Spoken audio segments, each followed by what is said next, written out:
old one. New one. Yo, what is up? This is JJ from 845, and today this is going to be a part 2 or follow-up, an update on reviewing Edelkrone's Motion Box. This is the old one that I previously had ordered, and this is the new one that they had shipped out. I'll go ahead and link to the video down below, which is my initial tests, in which there was plenty of shaky footage off of this unit. Oh, just turned on out of a sudden. But there's plenty of shaky footage out of this unit, anything that was below 50%. Contacted Edelkrone, customer service is usually great, and they did mention that they were shipping out a newer unit of the Motion Box in which the motors itself is a lot slower. So hopefully with the next footage I'm going to grab right now, we're going to go ahead and test and see how that looks with any speeds below 50%. The only thing different now in this test is that I've actually mounted this thing right here on top of the Flex Tilt Head 2. And so what this thing does is a quick release mount. So my camera already has the 501, I believe, camera plate. And so that will just slide into this and then it'll lock. I can go ahead and adjust that from here. So let's go ahead and move on to the test. All right, so we're back at it again with Skippy, our model, who's comfortably sleeping on the couch again. I have the Slider 1 Pro underneath the Motion Box with the Flex Tilt Head with the Manfrotto quick release mount, and then of course the FS5 with the Sigma to 1835. Once again, this is definitely above the payload of the Flex Tilt Head, but we're gonna go ahead and test and see how this thing works. If you're curious about what this wire is, it is a LPE6 dummy battery that goes into a D-tap, and then the SWIT battery right here is able to take that, both the D-tap and then the USB in order to power the Motion Box, because of course I didn't charge it, and fortunately it can run off of a battery bank. So let's go ahead and see how this thing looks. I'm gonna stop pressing record right here, and let's see how the footage is from point A to point B at 100%.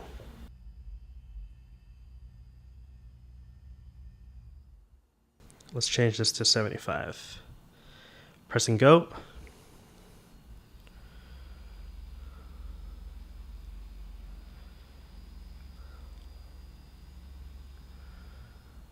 I'm gonna change this to 50%.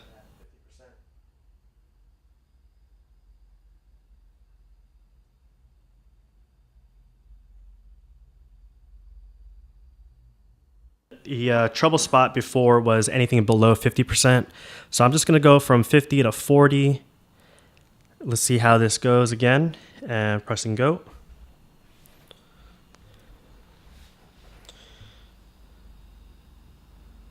Definitely right now it's much smoother than before. I remember initially already just seeing around even that 50% was definitely, there were some shakes. At 40% it looks good. Gonna change this to now 30%.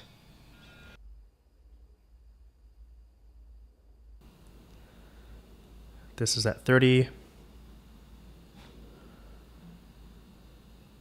And again, I'm seeing the camera. Definitely there isn't no visible shake, so I'm pretty confident that the footage right now is gonna be pretty good. 20%.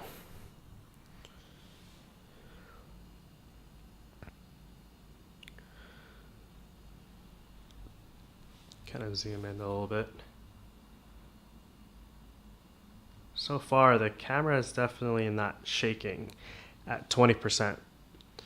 Because as mentioned, the initial version, the one that was released, there definitely was some camera shake, even at 50%. Anything above 50%, although it was actually it was okay. But for anyone who want to do these parallax slides, especially for interviews, it was not usable at all. Here is 10% speed. It's going right now super slow.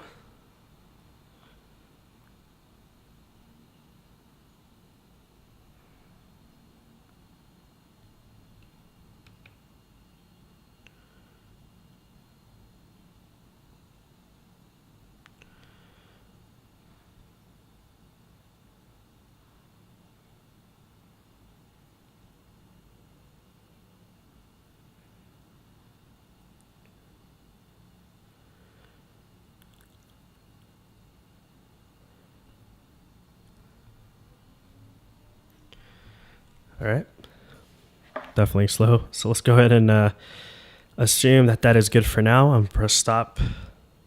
And just for kicks, we're going to change the 10%. Let's just do 5. It's going right now. And at this speed, I'm about a little bit more than an arm's length from the camera. At this speed, you definitely cannot, I mean, you could barely hear that the motor is running. So this is definitely good news if you're planning on using this for interviews. I want to say even at 5%, there is a real slow crawl in the image in itself. I would say this is a little bit too slow for interviews, but it's definitely usable still, regardless of what speed you're using at. I would say anything below 50%, or rather anything below 40%, is good for an interview if you really want that parallax shot. What I do notice is that no matter what speed, and right now the slider is set at 80%, when the slider starts from point A and then goes into point B, there is this jerky movement before it smoothly goes from point A to point B. But when it goes from point B to point A, it does not exhibit that jerky movement. So I'm going to go ahead and show you right now, and you'll see what I mean. Starting here, it's going to slide. And I don't know if you saw that jerky movement. And anything in between and towards the end, it's totally usable and totally fine. So again, I'm going to start from point B to point A. And there is no jerky movement when it starts to do the parallax slide, which is kind of interesting. So that's from point B to A. I'm going to do that again. And from point A, here we go.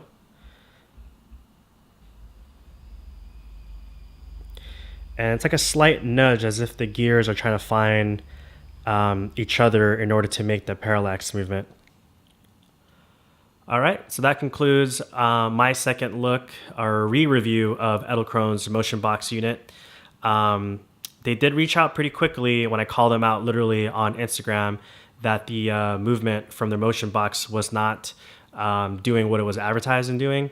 At the same time, they did send out an email regarding the replacement of the unit, but I happened to miss that. It went to my junk email. So quick shout out to Edelkrone for being really quick on their customer support.